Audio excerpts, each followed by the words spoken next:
On Saturday, August 24th and Sunday, August 25th, 2024, Norfolk Southern would run their final Roadrailer trains, the last of its kind anywhere in the world.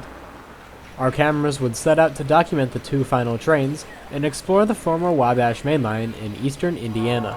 Thank you for watching, and I hope you all enjoyed the video.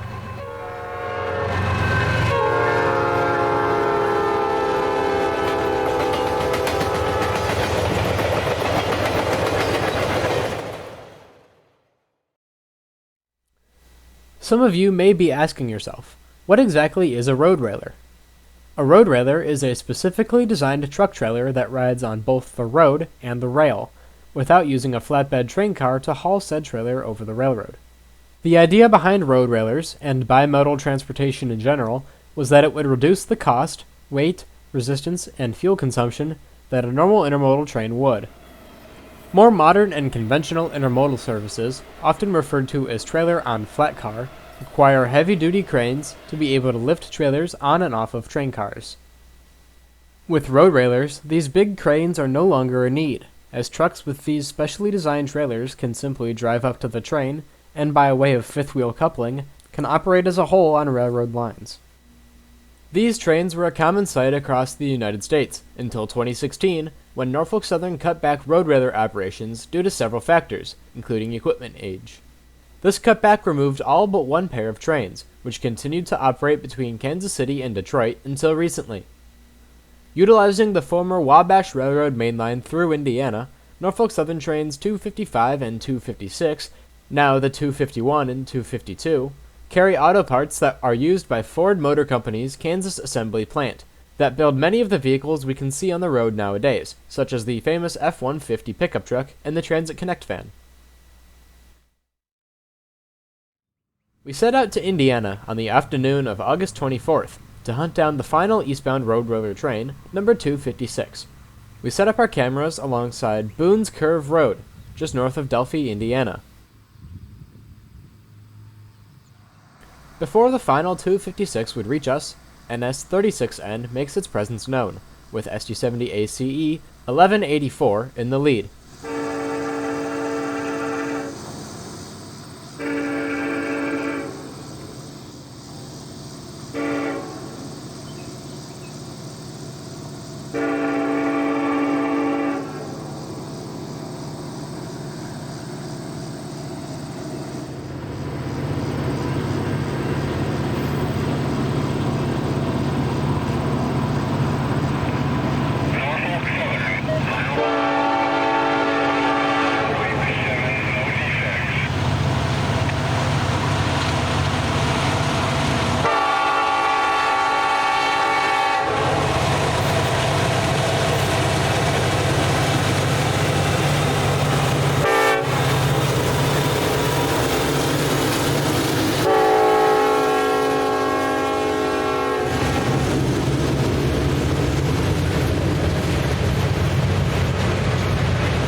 After 36N had passed by, it would be another 10 minutes until the train we had been waiting on got the signal to pass by. Somebody on the inside must have been pulling a few strings to get this to happen, but as our luck would have it, Norfolk Southern's Nickel Plate Road Heritage Unit, number 8100, would be doing the honors of this evening's 256. We waited with excitement as we heard the Nathan P5 horn in the distance, and our train grew closer.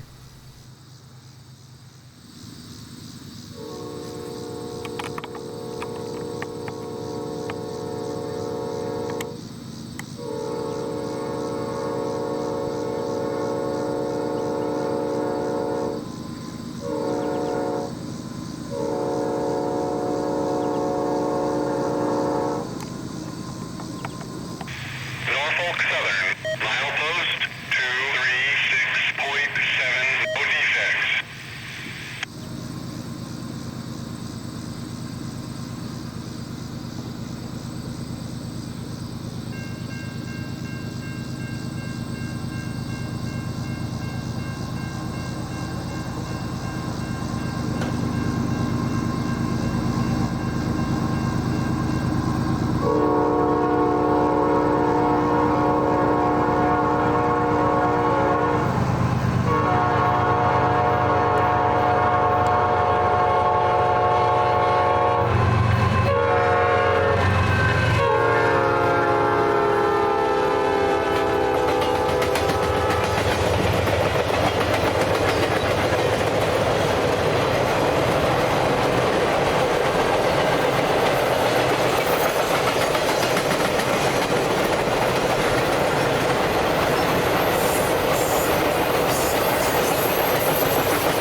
Route 25 provides an easy opportunity to catch up with the train, as it parallels the railroad for most of its way through Indiana. The joys of operating a single-track main line: a westbound 39N would have to wait in the siding at Clymers, Indiana, to meet with the eastbound 36N and 256. Shortly after arriving in Clymers, we find the 39N already sitting in the siding, and it wasn't long before the 256 could be seen on the west end of town, crossing over the level diamond with the Chicago, Fort Wayne, and Eastern Railroad.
Jumping east once again, we are set up next to the South Country Road crossing, between Logansport and New Waverly, Indiana.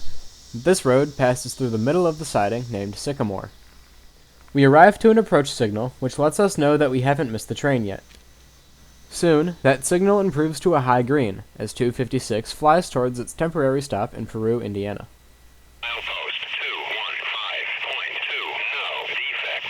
Repeat, no defects.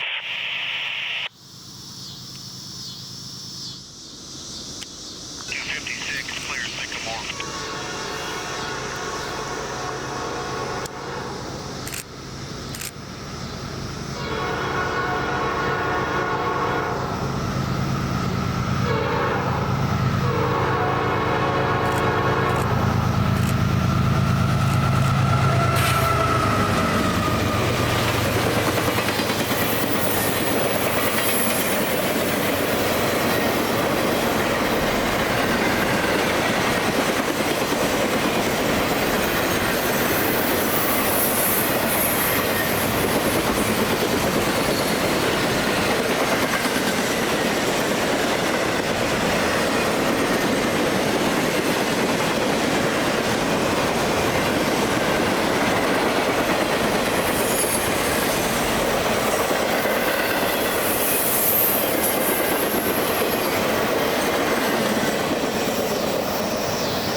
We now find ourselves in Peru, Indiana. Peru is a major crew change point along Norfolk Southern's Huntington district, and there's always something going on. Here we see another westbound freight train leaving the yard after getting a new crew. 256 would have to wait on this train to leave before coming into town.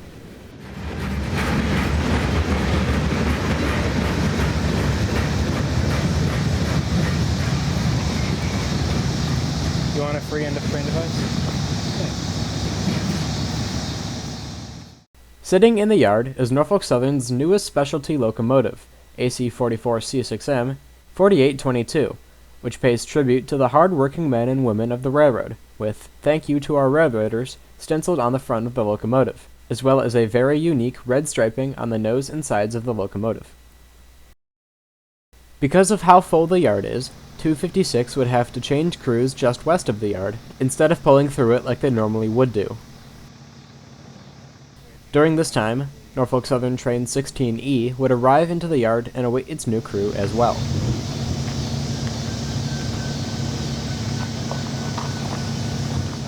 Eventually, with the full crew change complete, and the sun almost now fully set, the last ever eastbound Roadrailer train departs Peru, Indiana, and will finish its run to Detroit under the cover of darkness.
Ship 140 now. Alright, as of now, 1,900 gallons, and we'll be ready to go once I get her plugged in. Alright, 1,900 gallons.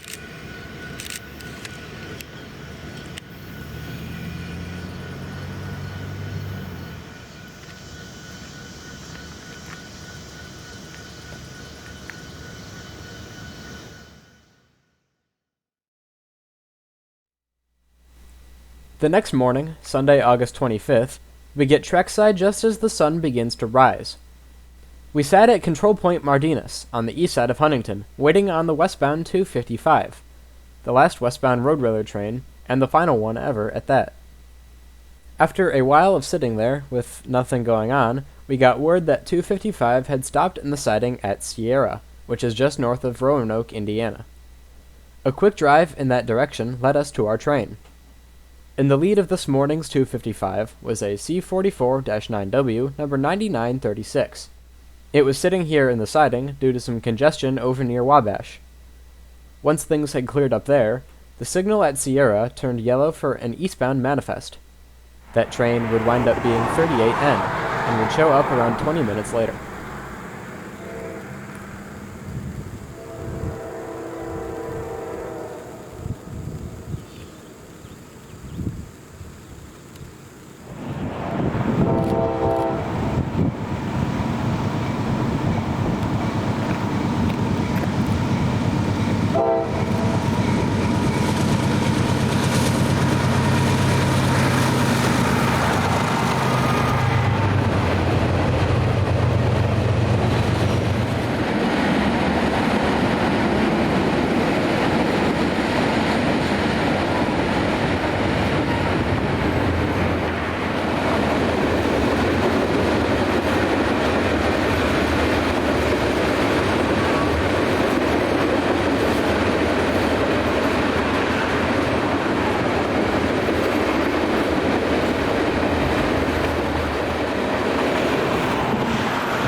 After 38N passes, 255 gets the light and will continue west out of the siding to continue its journey through the countryside.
Our next location would be in Rich Valley, Indiana, just west of Wabash.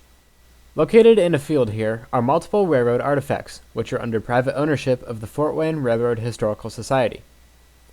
After we obtained permission from the more than generous property owner, we walked back to get some photos of these relics.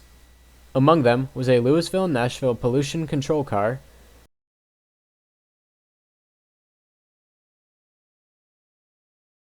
a Pennsylvania Railroad 2-bay hopper,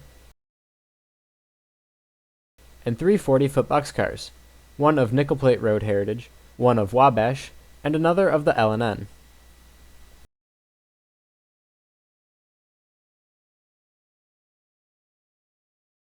Also sitting here is the nickel plate road steam locomotive number 624, which has definitely seen some better days.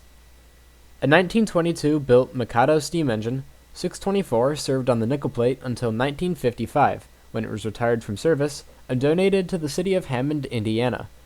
The engine sat outside in a public park for 63 years, until the Fort Wayne Railroad Historical Society purchased it in 2017 and moved it out of the park. Since then, it has sat here, dismantled, waiting for proper funding to hopefully have it restored one day. Also of note are these unique EMD F units, all of Milwaukee Road ancestry, despite one being in the paint scheme of the Monon Railroad. These F units, and the boxcars we saw earlier, were also acquired by the Fort Wayne Railroad Historical Society in 2022.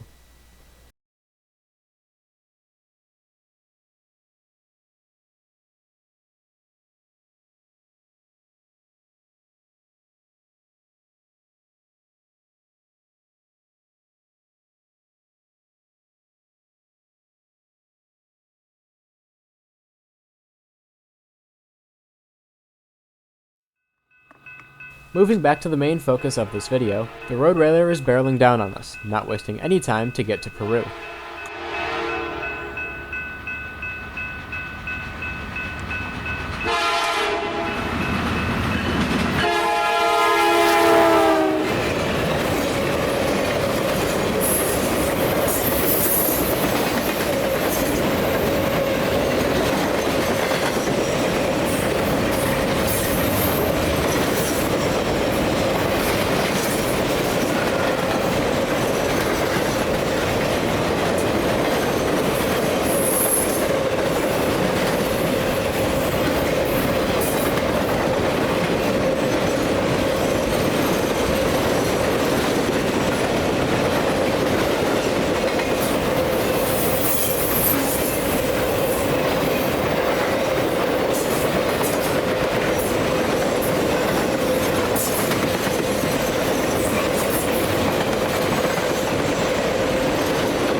Back in Peru, we see 255 slowly rolling into the yard to pull up to the crew change point.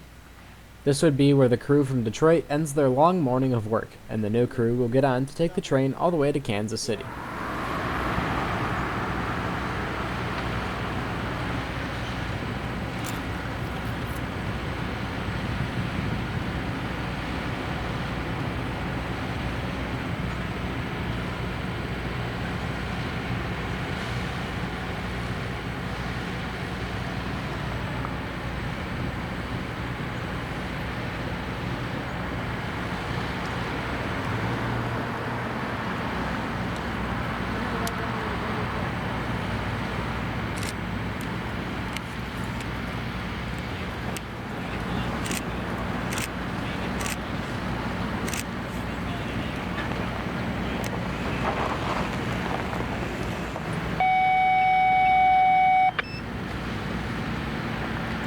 Lafayette, dispatch answer here. Yeah, 255, we're on here ready to go west. Hey, 255 on board, ready to go. Signal indication west crew, we'll get you leaving. Over. All right. 255, 20, With the new crew on board, we see NS-255 one final time as it departs Peru for points west. Keep an eye on how quickly this train accelerates. Since Roadrailers don't use conventional coupling systems, there is no slack that has to be accounted for when starting and stopping these trains. So it was able to get up to track speed before the end even passed us. Pretty cool.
And with that, the last ever Roadrailer train in the world slips out of view and into the countryside.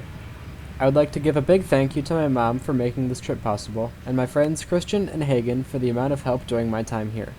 Links to their channels will be in the description below. As always, thank you for watching, and please don't forget to like, comment, and subscribe, and don't forget to hit the notification bell to not miss any future uploads. This is Anthony with Northern Ohio Rail Fanning Productions, signing off.